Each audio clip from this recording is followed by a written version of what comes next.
जो उस पथ को प्रदर्शित करे। लोगों को एक गुरु की जरूरत थी। यह दिव्य प्रकाश, ज्ञान की सर्वोत्तम ज्योति प्रज्वलित हुई पंजाब में। सन 1469 कार्तिक पूर्णिमा की रात जगमगाते चंद्र की रोशनी में तलवंडी गांव में एक बालक का आगमन हुआ। श्री गुरु नानक देव जी का प्रकाश हुआ। उनकी आभा में शैशव से ही एक अनोखा तेज था। सन 1504 35 वर्ष की आयु में पवित्र काली बेल नदी के किनारे गुरु के रूप में उन्होंने पहले शब्द कहे, ईश्वर एक है, उनका नाम मात्र सत्य है, वही इस सृष्टि के निर्माता है। वे भय से मुक्त हैं, उनका नहीं है किसी से भय, ना कोई आकार ना कोई मूरत, किंतु वे शाश्वत हैं। न जन्म न मृत्यु, वे साक्षात हैं, विद्यमान हैं, समय के चक्र से परे हैं। एक ओंकार सतनाम करता पुरख निर्वाण निर्वैर अकाल मूर्त अजूनी सेवा।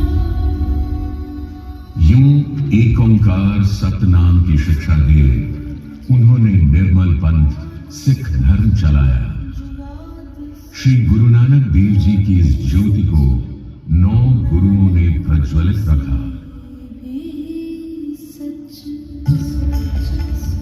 श्री गुरु अंगद देव जी ने श्री गुरु नानक देव जी की वाणी को संभाला। श्री गुरु अमरदास जी ने सेवा को साधना बनाया। उन्होंने लंगर की पवित्र परंपरा को पंगत के रूप में जन जन के मन तक पहुंचाया।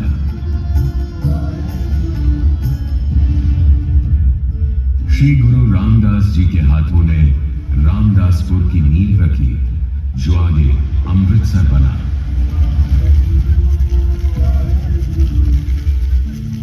श्री गुरु अर्जुन देव जी ने सभी गुरुओं के ज्ञान को, सच्चे पथ को आदि ग्रंथ की रचना कर समाहित किया। श्री गुरु हरिगोविंद साहिब जी ने अकाल तख्त की स्थापना की और समझाया, मीरी और पीरी दोनों का संतुलन ही सच्चा जीवन है, किंतु पीरी को प्राथमिकता है।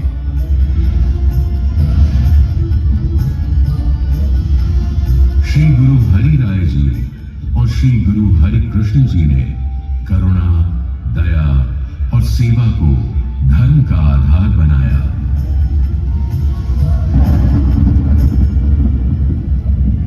8 वर्ष की आयु में श्री गुरु हरि कृष्ण जी जब उनकी ज्योति अनंत कर रहे थे, सब इंतजार में थे कि वे कहें कौन होंगे अगले गुरु। गुरु जी ने केवल 2 शब्द कहे, बाबा बकाला। ज्ञान की ज्योति जो वर्षों से प्रज्वलित थी, उसके अगले गुरु कौन होंगे? इस सत्य पर ही अंधेरे के बादल थे। मक्खन शाह लुबाना, एक सिख व्यापारी, बीच समंदर में तूफान के बीच फंसे हुए थे। तब उन्होंने गुरु को गुहार लगाई, अगर सब सलामत रहे तो वे गुरु को सोने की 500 मुहरें अर्पण करेंगे। गुरु ने बेड़ा पार लगाया। मक्खन शाह बकाला पहुंचे तो उन्हें 1 नहीं 2 नहीं 22 लोग मिले, जिन्होंने कहा कि हम गुरु हैं। मक्खन शाह सबको 5 सोने की मोहर भेंट करते गए, सब आशीष देते गए। सबका छल सामने आता गया, किंतु गुरु फिर भी न मिले। अंत में वे श्री गुरु हरिगोविंद साहिब जी के पुत्र तेग बहादुर जी के पास पहुंचे। मक्खन शाह ने 5 सोने की मोहर भेंट की। गुरुजी ने कहा, गुरु को सिक्कों का कोई मोल नहीं है, किंतु वचन तुमने 500 सोने की मोहर का किया था और सच्चा सिख अपना वचन निभाता है। यह बात सुनते ही मक्खन शाह खुशी से झूम उठे, दौड़े और सबको कहा, गुरु लाधो रे, गुरु लाधो रे। 9वें गुरु जी मिले श्री गुरु तेग बहादुर जी, जिन्होंने मानवता और शहीदी की बेजोड़ मिसाल कायम की।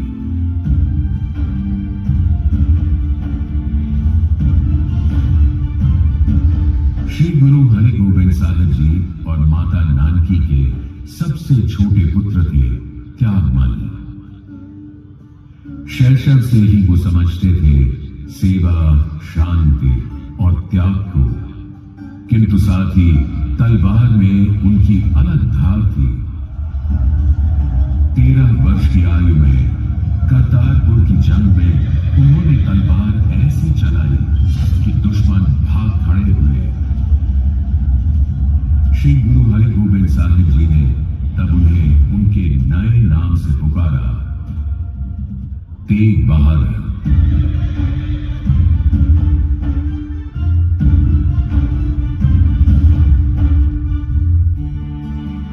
तेग बहादुर जी पिता की सेवा में, लोगों की सेवा में बकाला में व्यस्त रहे। वे गुरुओं की, ज्ञानियों की बातें आत्मसात करते रहे और वर्षों बाद बकाला में ही समस्त मानवता के कल्याण के लिए श्री गुरु तेग बहादुर जी ने उनका दिव्य प्रकाश लोगों को अर्पण किया।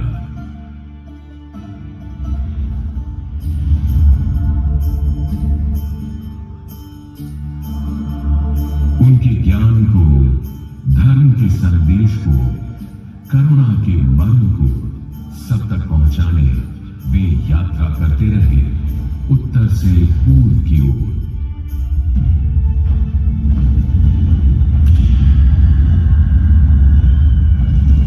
भारत देश में शांति का यह संदेश एक दमनकारी बादशाह को पसंद नहीं आया। बादशाह औरंगजेब, जिसे सहिष्णुता, संप्रभुता और धार्मिक स्वतंत्रता स्वीकार नहीं थे, उसका बर्बर फरमान था, सबको इस्लाम कबूल करा, जो ना माने उसे मौत के घाट उतारो। इस अमानवीय फरमान से चारों ओर कोहराम था। मदद के लिए चीख पुकार मची थी। औरंगजेब का यह धार्मिक दमन कश्मीर की घाटियों तक पहुंचा। कश्मीरी पंडितों को प्रताड़ित किया गया, धर्म बदलने पर मजबूर किया गया।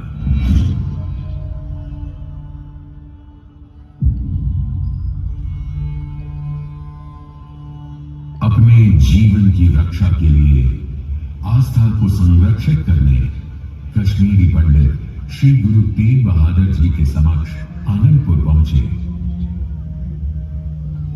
उन्होंने गुरु जी से गुहार लगाई, धर्म की रक्षा हेतु। इस याचना से गुरु जी ने मुंह नहीं फेरा, बल्कि धर्म की रक्षा के उत्तरदायित्व को सहर्ष स्वीकारा। वे जानते थे इसका परिणाम, किंतु उनका वचन अटल था। औरंगजेब यह सह न सका। उसने गुरुजी को गिरफ्तार करने का हुक्म दिया। श्री गुरु तेग बहादुर जी की तलवार से सारे दमनकारी कांप उठते, किंतु उनका निर्णय था, तेग नहीं, त्याग। धर्म की रक्षा के लिए तलवार की नहीं, सत्य की आवश्यकता है। उनके 3 साथी, भाई मतिदास जी, भाई सतीदास जी और भाई दयाला जी के साथ गुरु जी को आगरा में गिरफ्तार कर दिल्ली लाया गया। दिव्य तेज के साथ श्री गुरु जी दिल्ली आए।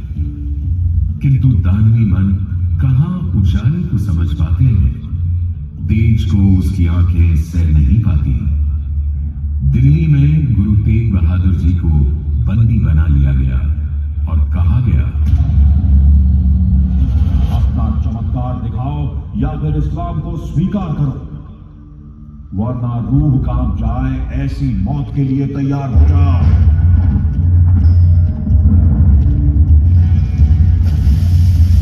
गुरुजी अडोल रहे। वे कैद में भी अनेक शब्दों की रचना करते रहे, अड़े अमर सत्य के पथ पर रहे। औरंगजेब की यातना उन्हें झुका नहीं पाई। गुरुजी को यातना देने हेतु उसने बर्बरता की सारी सीमाएं लांघ दी।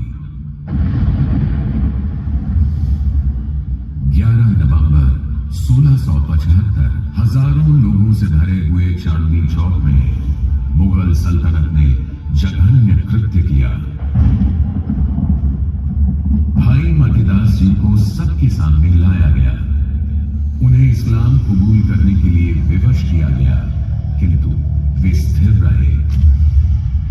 लकड़ी से बांधकर, आरे से चीरकर उनके शरीर के 2 टुकड़े कर दिए गए। शहीदी के समय भी वे अडोल अपने मन में जपजी वाणी का पाठ करते रहे।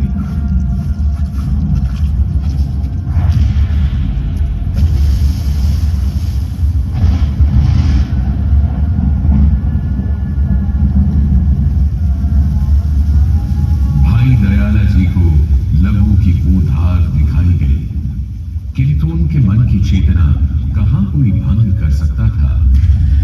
उबलते हुए पानी के समक्ष उन्हें रखा गया। वे उस पानी में उतर गए, शहादत को गले लगा लिया।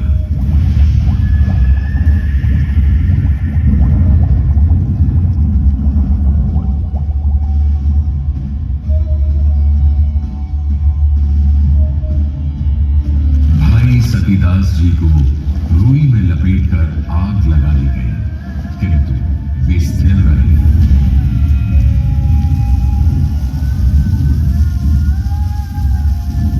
उनका शरीर जल रहा था, किंतु गुरु की वाणी जपते हुए वो सदैव के लिए अपनी शहादत से प्रज्वलित हो गए। गुरुजी ने देखा मृत्यु को सामने, किंतु आत्मा को निर्वाण में। बेखौफ अडोल रहे, पक्के निश्चय के साथ।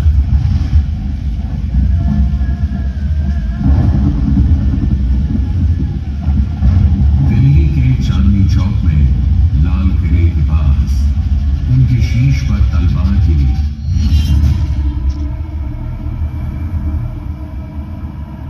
किंतु उनका सत्य कोई झुका नहीं पाया।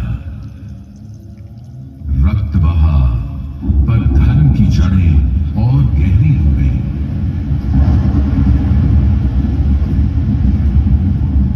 श्री गुरु तेग बहादुर जी ने सहज भाव से शहादत स्वीकार की।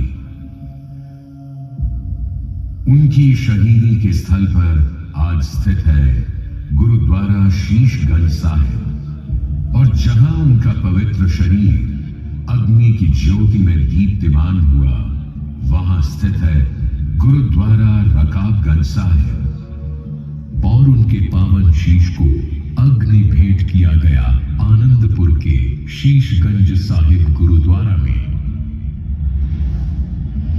तिलक जनेऊ कभी उन्होंने धारण नहीं किया था, किंतु तिलक और जनेऊ की रक्षा के लिए उन्होंने शहादत दी। धर्म हेत साका जिन किया, शीश दिया पर सिर रू न दिया।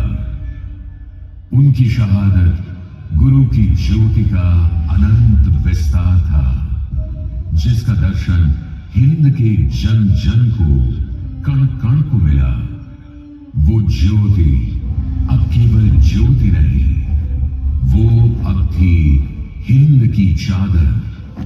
धन्य श्री गुरु तेग बहादुर जी।